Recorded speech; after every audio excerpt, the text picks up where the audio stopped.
Mesdames et messieurs, bonjour. Merci de rester avec nous sur cette TV. Il est 13h. Bienvenue dans ce journal que nous allons démarrer par la levée de l'immunité parlementaire de Farba Ngom. Les responsables de la paire de Fatick dénoncent un acharnement contre le maire des Agnam et un vaste projet de destruction de l'œuvre de l'ancien président Macky Sall et de son parti politique.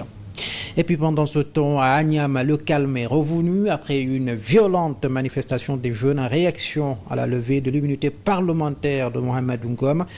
Dit Farba, une dizaine de jeunes ont été arrêtés. Et puis disparition de Didier Badji et Fulbert Sambou, les ressortissants des îles Bliss à Kassa exigent que lumière soit faite sur cette affaire. Selon eux, il est temps de situer les responsabilités et de rendre justice à ces deux officiers de l'armée sénégalaise disparus en 2022. L'actualité également de chez nous en République démocratique du Congo. Le président Félix Tshisekedi a présidé hier vendredi un conseil, plutôt une réunion stratégique du Conseil supérieur de la défense. Ce rendez-vous réunissant les principaux responsables sécuritaires du pays intervient dans un contexte de crise au Nord Kivu, marqué par l'escalade des combats à une vingtaine de kilomètres de Goma et le décès du gouverneur militaire de la province. Mesdames et messieurs, voici pour le sommaire. Le développement, c'est juste après ceci.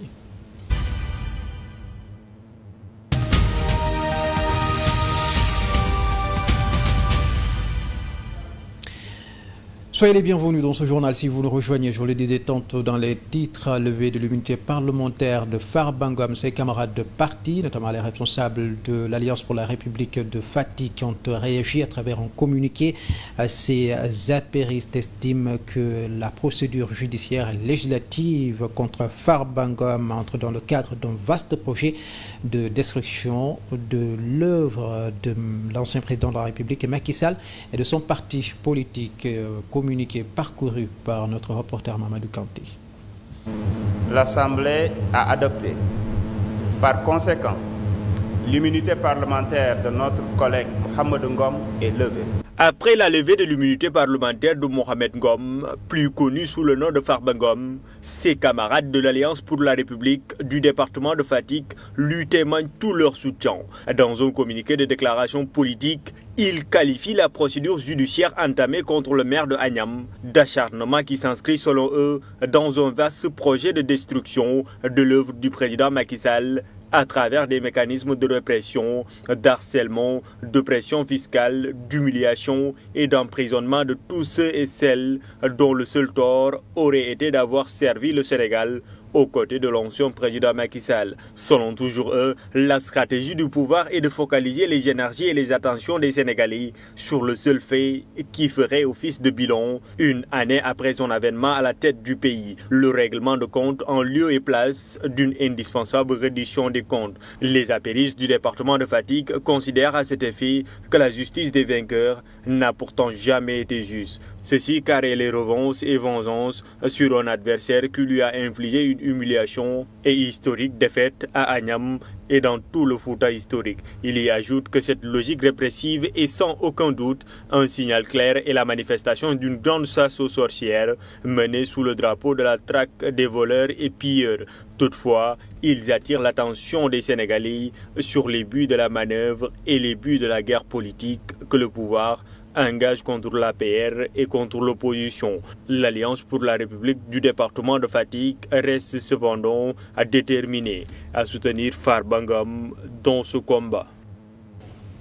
Mamadou Kanté, en réaction à la levée de l'immunité parlementaire de Mamadou Ngom, a dit à Farba, par ailleurs maire des Agnam, des jeunes de la dite localité sont sortis hier pour manifester leur mécontentement, prenant d'assaut la route nationale 2. Plusieurs groupes de jeunes ont brûlé des pneus et dressé des barricades sur la route de Orefondé à Agnam. Une dizaine d'entre eux ont été arrêtés.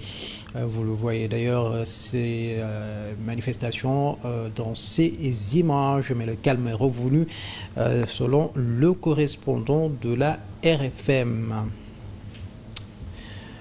Et restons toujours au Fouta où les autorités religieuses locales se mobilisent pour accompagner le député maire des Agnam dans cette épreuve qu'ils traversent. Leur partition dans ce combat sera spirituel. En effet, ces religieux de la région de Matam s'étaient donné rendez-vous hier dans le village de Mboloyel pour une séance de prière compte rendu Kadior Sissi. La bataille pour la préservation des libertés de Farba Ngom ne sera pas seulement politico-judiciaire, elle sera aussi spirituelle.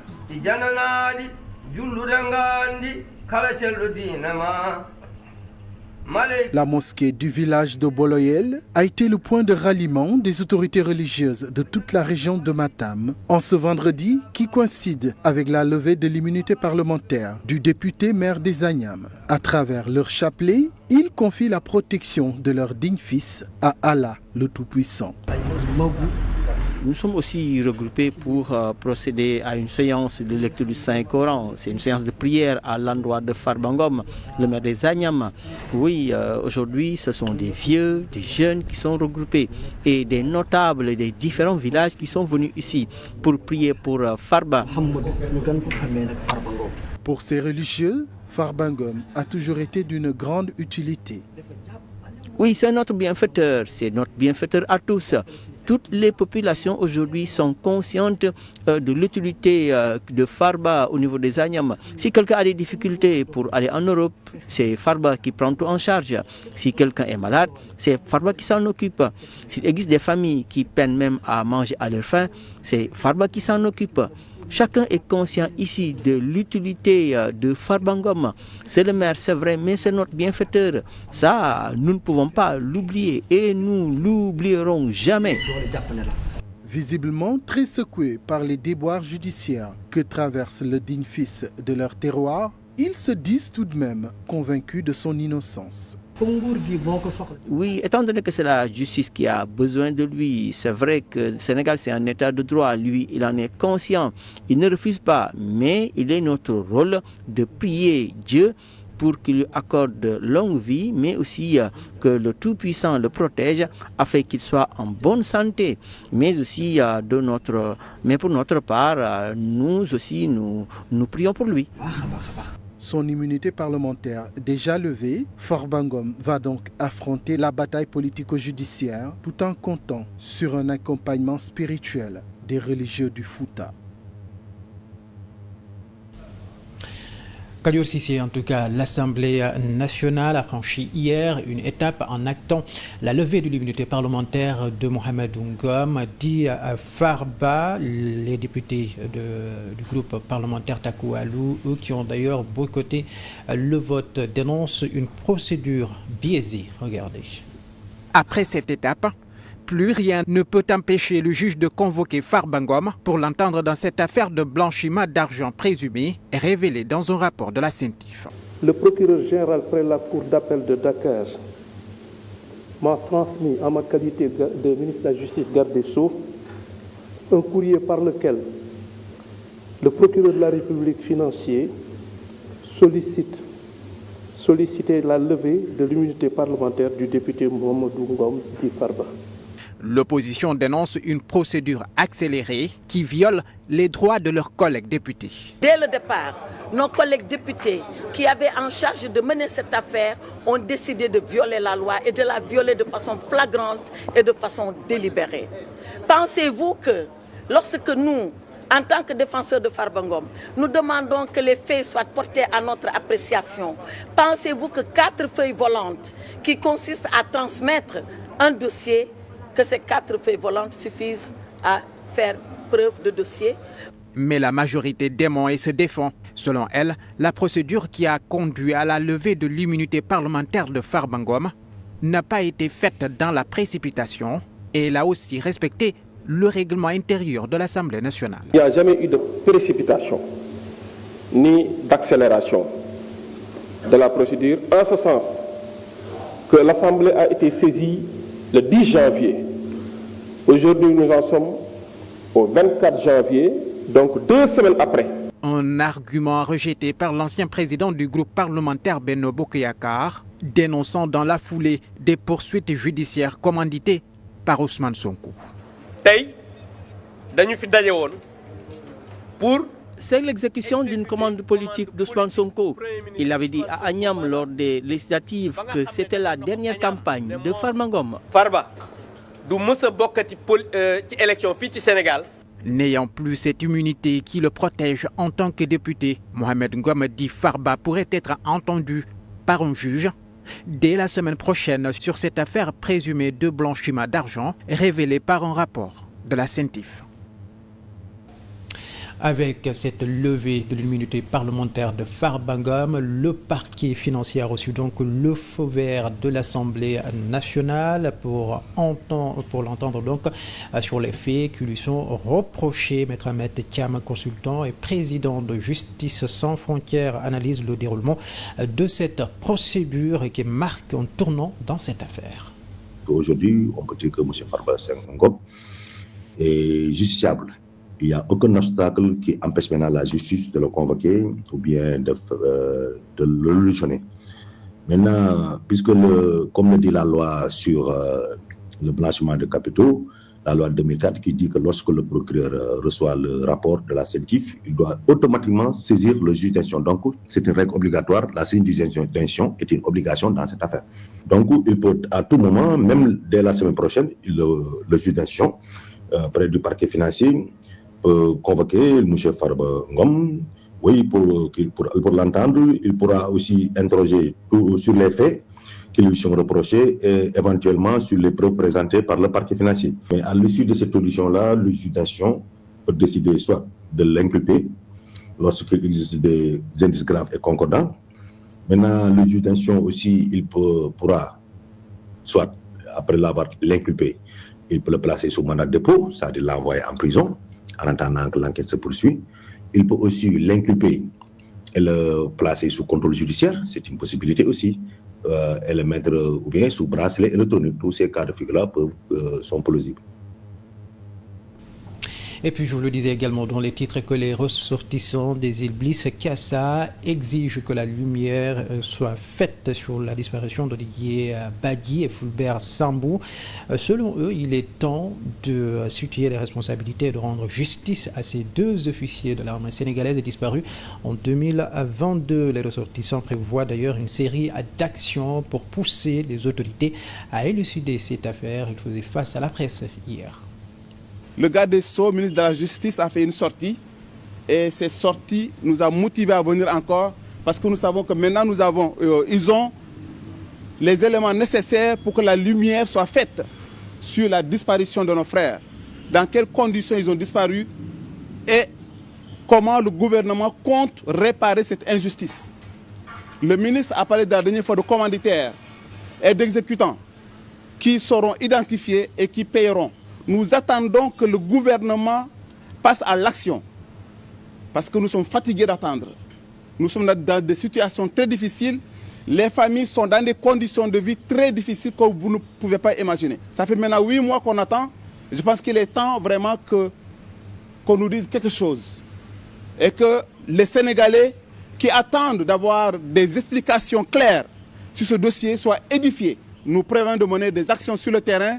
Nous mènerons une marche avec le conseil éclairé de nos avocats qui nous accompagnent depuis lors et vous verrez le reste des dispositions que nous avons prises pour que la lumière soit faite. En tout cas, soyez sûrs et certains, on ne lâchera rien du tout. Ça fait 2 ans qu'on se bat et tant qu'on n'aura pas la lumière, nous continuerons à nous battre jusqu'à ce que la lumière soit faite. La journée internationale de l'éducation a été célébrée à Dakar, une célébration mondiale qui met en exergue le rôle primordial de l'éducation dans l'édification de sociétés résilientes et la promotion de la paix, axée sur le thème par une éducation de qualité. Nous construisons ensemble un avenir prometteur pour l'humanité. La secrétaire générale du ministère de l'Éducation a déclaré que l'éducation est un vecteur de paix, un rempart contre l'extrémisme. Je vous propose de l'écouter au micro de Momar Sissé et Papa Diop. Pour nous tous, peuples musulmans qui partageons les valeurs de l'islam, religion de paix et de concorde, que l'éducation revêt une importance toute particulière. Elle est un rempart contre l'extrémisme, un vecteur de modernité et d'ouverture sur le monde, mais aussi un gage contre l'asservissement de la machine qui permet à l'humanité de garder son autonomie dans un monde automatisé. En nous ancrant dans nos valeurs endogènes et en nous préparant aux défis du développement durable, l'éducation nous permet de concilier tradition et modernité, de préserver notre identité et notre souveraineté tout en restant des citoyens du monde. Face aux enjeux de notre temps, tels que la globalisation, la sécurité, la paix et le vivre ensemble, l'éducation joue un rôle primordial. Elle nous apprend à résoudre les conflits par le dialogue, à promouvoir la tolérance, à construire des sociétés plus justes et plus solidaires. Et puis le ministre de l'Environnement et de la Transition écologique Daouda Ngom a effectué une visite de prise de contact sur les sites des industries chimiques du Sénégal à Mboro. Après contact, il a donc souligné que les ICS doivent se conformer aux normes environnementales en vigueur. Par ailleurs, le ministre a insisté également sur la nécessité de prendre en compte le bien-être des populations. C'était une visite de prise de contact, mais également une visite d'appréciation des impacts environnementaux et sociaux des ICS. Nous avons échangé avec les acteurs, la direction des ICS. Nous avons échangé avec les maraîchers, nous avons échangé avec les populations. Et nous avons entendu, écouté et entendu les récriminations des populations, c'est vrai, sur les impacts environnementaux, notamment la pollution, notamment la gestion des déchets toxiques, mais également sur les impacts socio-économiques, parce qu'il y a des villages qui doivent être déplacés, les villages de Ngomen, Gad et Ngaham, qui doivent être déplacés. Et les ICS se sont engagés à travailler avec les services techniques de l'État pour une meilleure conformité environnementale. Et puis autre chose également dans ce journal, l'ancien ministre d'État, le professeur Madior Diouf, décédé mercredi, a été inhumé hier vendredi. Un dernier hommage lui a été rendu en présence de sa famille, de ses proches et de ses anciens compagnons politiques. Regardez. Ce sont des dizaines de personnes qui ont assisté à la levée du corps du professeur Madior Diouf. Famille, amis, tous sont tenus à rendre un dernier hommage à cet homme politique, fondateur du RND, Rassemblement National Démocratique, et ont marqué son époque. Cet homme a toujours mis les intérêts du Sénégal en avant. Tout le monde a dit la même chose. Son engagement en politique et même dans le syndicalisme sont sans faille. Nous le confions à Dieu. Sunu baay Madior Diouf ñoo ngi lay dénk ki nga xam ne ca moom nga jëm muy subhanahu wa taala. ñu seede ni bokk na ci ay jëfam yu baax dañu ni al waladu min kasbi abi. Il a toujours soutenu son fils dans ses entreprises d'enseignement du Coran. ci lu baax la ci wàllu diine ci alquran kenn du ko bind ci kontam ci kontu way. Et toutes ces bonnes actions lui seront rétribuées. way juram ndax téere yi dañu wax ni doom dafa bokk ci liba ci alalu baayam fa tabarakallahu. L'ancien président de l'Assemblée nationale a également pris part à la prière mortuaire. Moustapha Niasse, ami du défunt, se rappelle encore les débuts de son compagnonnage avec le professeur Madior Diouf, qu'il a connu étant très jeune. juróom-ñaari at bu jot bi 6e ba baccalauréat ñooy bokk classe. Nous avons partagé la même classe de la 6e à la terminale, puis nous sommes allés ensemble à l'université Cheikh Anta Diop de Dakar. Man de juróom-ñaar fukki at ak ñett ngi ma nekk ak moom mais mosuma ko gis mu mer benn yoon. Depuis que je l'ai connu, je ne l'ai jamais vu fâché. Il était un homme de vérité, et ça, tout le monde le sait. Li may wax ni seede yaa ngi fi dëgg rek la xamoon. Ndella Madior Diouf, envoyé en prison le 28 décembre 2023, était également présent à la grande mosquée de Sacré-Cœur pour faire ses adieux à son défunt père. Madior Diouf repose donc désormais au cimetière de Yoff.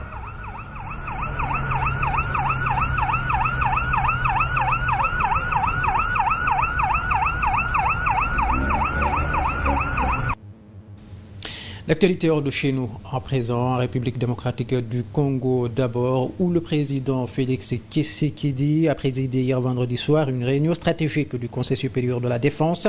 Ce rendez-vous réunissant les principaux responsables sécuritaires du pays intervient dans un contexte de crise au Nord Kivu, marqué par l'escalade des combats à une vingtaine de kilomètres de Goma et le décès du gouverneur militaire de la province, Peter Sirim Wami. Sur le front diplomatique, l'inquiétude monte et une réunion du Conseil de sécurité des Nations Unies est annoncée lundi prochain.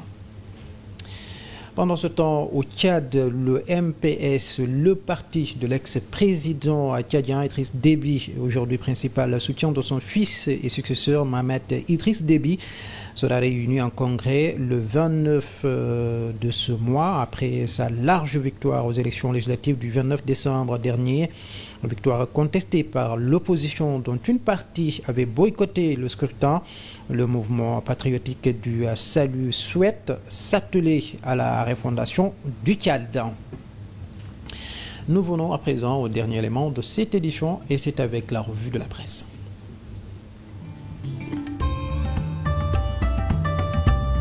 Bonjour, nombreux sont les journaux qui sont revenus sur la levée de l'immunité parlementaire du député Farba Ngom. Le quotidien lui souligne que Farba, parqué à la justice, des députés passifs ont voté massivement, Takoua le bout de l'hémicycle. Les députés à la merci des enquêteurs sont le quotidien.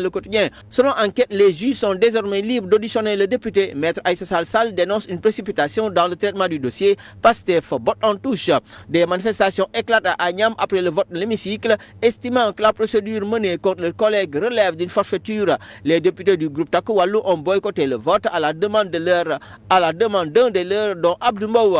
De commun accord, ces députés se sont levés comme un seul homme pour quitter la salle. L'info indique que la présidente du groupe Takowalu, Aïssa Sall Sall, a fait usage de son talent oratoire pour s'exprimer comme savent le faire les avocats dont elle fait partie. Si le mystère de la condamnation est glorieux, le ministère de la Justice est encore plus glorieux, a-t-elle déclaré, et dénonce la levée de l'immunité parlementaire. Virulente plaidoirie, titre l'info. La tribune indique bien que Farba ait perdu son immunité parlementaire, mais Aïssa Sall Sall indique que Farba est prêt à affronter la vie et la mort, dit-elle dans le journal. Même son de cloche dans Source A qui titre Aïssa Sall Sall confie son Farba à Dieu. Le ministre de la Justice lui balance Farba. Veille d'armes chez Farba sont l'observateur. En encore le journal des jeunes proches du maire des Agnam, Barra RN2, la route nationale numéro 2. Ces jeunes déclarent dans le compte du journal: nous érigeons des barricades sur toutes les routes menant chez Farba et nous sommes prêts à en découdre avec les FDS. Wolf Quotidien, lui, sous le même sujet, indique que Farba est livré à la justice. Pastef vote à 100%. Takoua le Bouddha. Wolf Quotidien, nous y restons car le journal publie des chiffres de l'horreur concernant les avortements clandestins. Plus de 30 000 cas recensés chaque année au Sénégal, lit-on à la une du journal, selon lequel 11% des personnes placées en détention dans les prisons sénégalaises le sont pour des faits d'avortement clandestins. Dans les Échos, le cas est souligné. Selon le journal, des témoignages poignants de femmes victimes de viols et de pédophilie, violées à 7 ans et à